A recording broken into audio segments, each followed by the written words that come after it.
Nasaan na ba si ate? Galingan mo naman, Kitty! Hindi kasi ako marunong. Ganto lang yun eh! Hello? Ano pala ginagawa nyo? Naglalaro! Di mo ba nakita? Oo nga, sino siya? Iwan ko, sino yan? Nagtatanong lang naman. Andito na ako, Piper. Ay, pasensya na kayo mga bata. Tara na nga, Piper. Ang pangit naman ng batang yun. Sa susunod, Piper, ha? Huwag ka makipag-usap sa mga batang yun. Ate, ano palang sinasabi nila? Wala. Maganda ka daw. Tara na nga. Hala, bakit sarado yung bahay natin? Ate, di ba si Daddy nandyan sa loob? Hala, kailangan natin mabuksan tong pinto. Daddy? Ito. Ayan.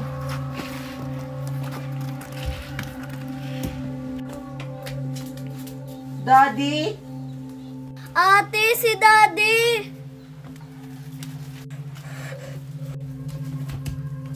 Daddy! Daddy!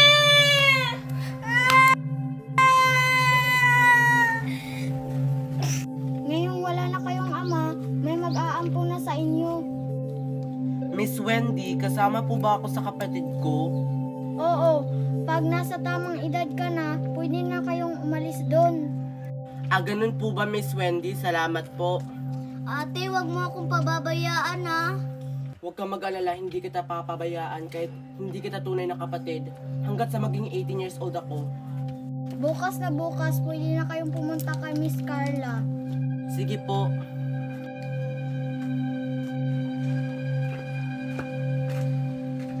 Ito na siguro yung bahay. Tao po. Tao po. Nandito na sila. Tao po. Tao po. Miss Carla. Kayo na ba yan? Apo. Ito na ba si Piper? Wow, ang ganda-ganda naman ni Piper. Halika, Piper. Pasok ka.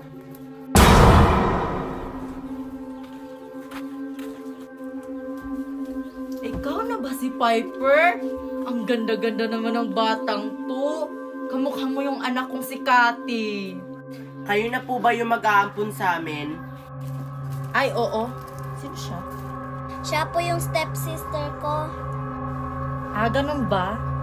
O halika na, Piper, ituturo ko sa'yo kung saan yung kwarto mo. Sure ako, magugustuhan mo yung bago mong kwarto. Halika na.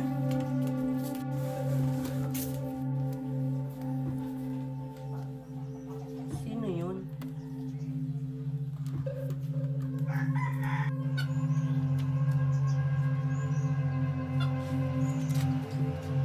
Hello? Ano pala ginagawa mo dyan?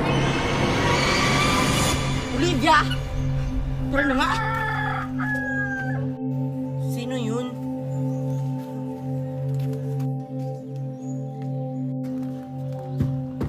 Piper, ganito kasi yung mga ginagawa ko.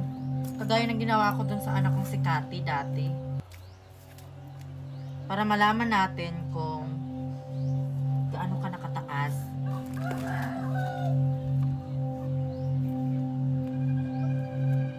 Next!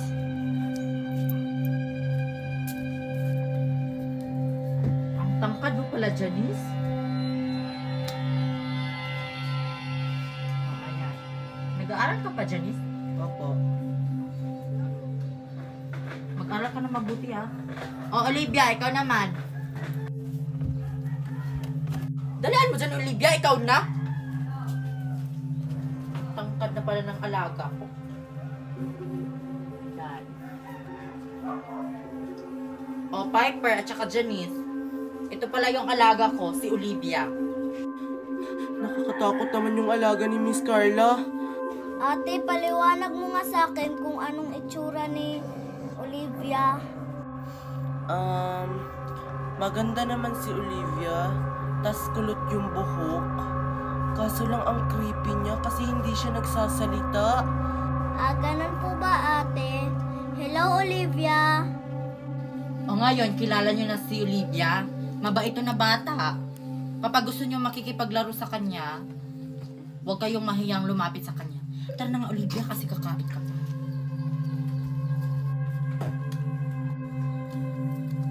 Ano, Piper? Excited ka nang pumunta sa mall? Opo, Miss Carla. Ibibili ko lahat ng gusto mo. O, Janice, ikaw nang bahala dito, ah. Huwag na huwag mong palabasin si Olivia dito sa bahay. Sige po, Miss Carla. Bakit kaya hindi niya papalabasin si Olivia sa labas? Alam ko na. Maglalaro kami ni Olivia sa labas. Olivia, nasan ka? Ginulat mo naman ako, Olivia. Tara, maglaro tayo sa labas. Tara. Tara na, Olivia. Maglaro na tayo sa labas. Maganda yung panahon mo, maaraw. Tara. Hala, ano yan? May circle, oh. Doon kaya tayo maglaro, Olivia. Halika na, Olivia. Bakit ayaw mong pumunta doon? Tara na. Halika na. Tara na, Olivia. Maglaro na tayo dito. Anong nangyari sa'yo, Olivia? Olivia, anong nangyari sa'yo? Ano ba yan, Piper? Sarado yung mall, no? Olivia, anong nangyari sa'yo? Tulong! Tulong! Dadalhin kita sa ospital. Tulong! Tulong! Tulong! Olivia! Olivia! Olivia! Olivia! Anong nangyari sa'yo? Anong ginawa mo? Di ba ang sabi ko, bawal siyang lumabas? Olivia! Ate, anong nangyari dun? Hindi ko alam. Maglalaro lang sana kami. Sino ka? Nasaan ako? Anong ginagawa ko dito? Anong gagawin ko sa kanya?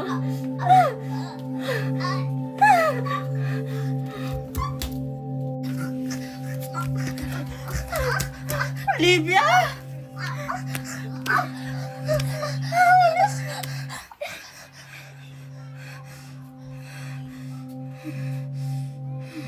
Ate, kumusta na kaya si Olivia? Ano bang ginawa mo dun? Wala naman akong ginawang masama sa kanya. Maglalaro lang sana kami.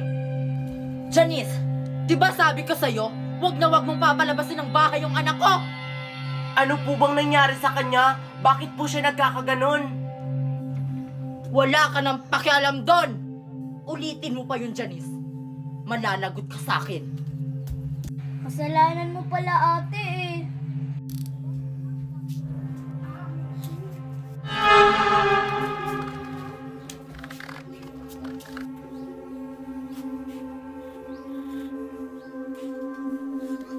Aray!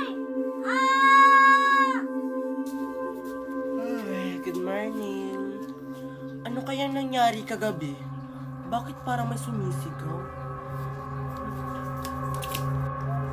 Piper, ikaw ba yung sumisigaw kagabi? Piper!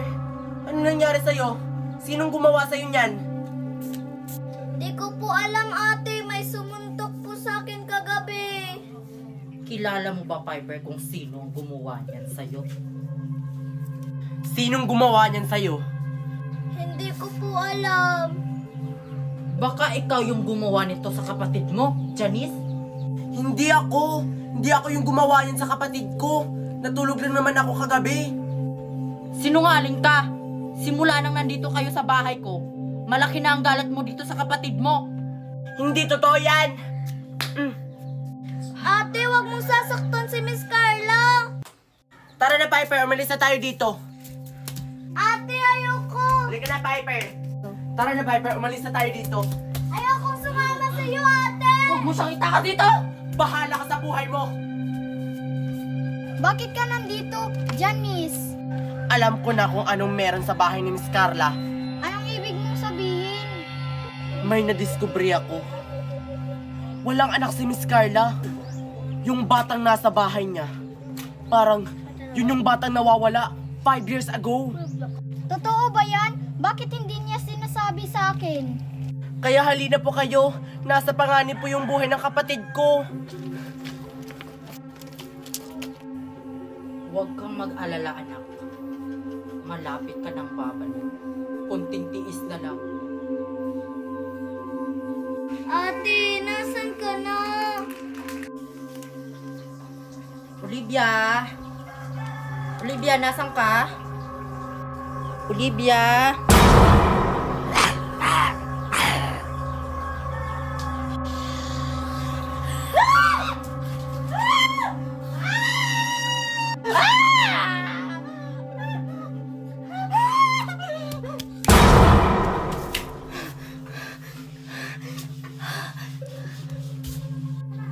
Dito ka lang, Janice. Ako lang pupunta doon. Ngunit sasama ako. Diyan ka lang.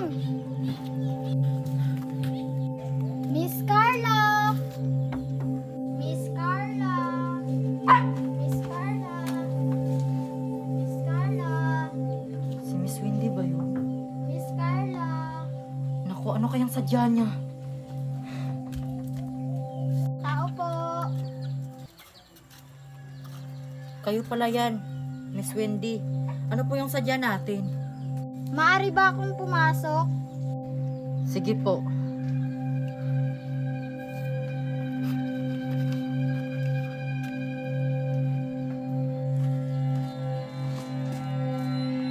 Si Olivia ba yun?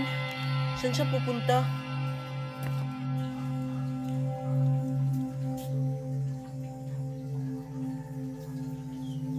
Ano palang sadya nyo dito sa bahay namin, Miss Wendy? Bakit po kayo naparito? May dapat lang akong malaman kung totoo ba. Ano po ba dapat nyong malaman?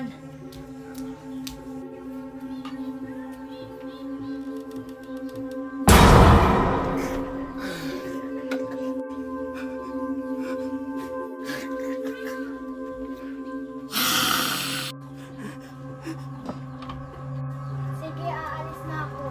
Sige, Miss Wendy. Teka, ano nangyari sa kamay mo? Ito. Wala po to, Miss Wendy. Patingin nga! Miss Wendy, halin po kayo dito. May dapat po kayo makita. Wag! Babalik pa yung anak ko, Miss Wendy! Wag! Babalik pa yung anak kong si Cathy! Dito po, Miss Wendy, may dapat po kayo makita. Ayun po, Miss Wendy. Kailangan na natin umalis dito.